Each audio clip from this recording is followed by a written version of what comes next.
Lint dağların başında bir ölüdür duman indi. Söyüşmüklük hoştur yema, ayra düşmek yaman indi.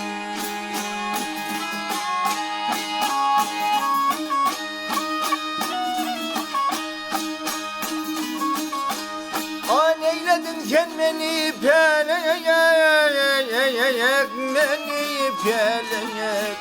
Bak sen yaşıl dolayım elek. Yay hasretinden bollama kelek, diledim min aman indi.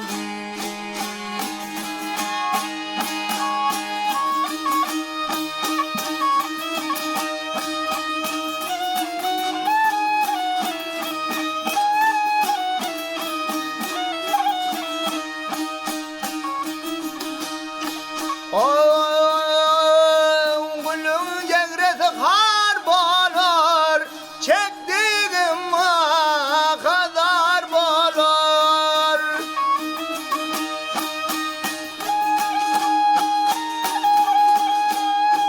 Belki yarim tanar bilir, ol kaşlar kemalini.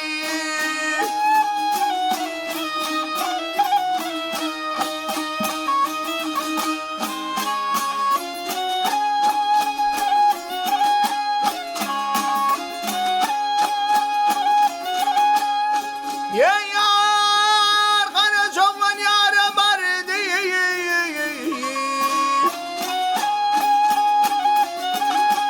Ay yara bardı.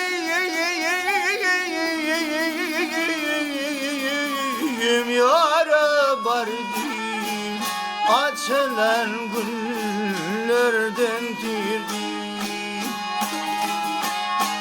Yay gelmekle vada verdim, sözüm bol de yalan indi. Yay gelmekle vada verdim, vada verdim, sözüm bol de yalan indi. Ol kaşlar keman indi. Hey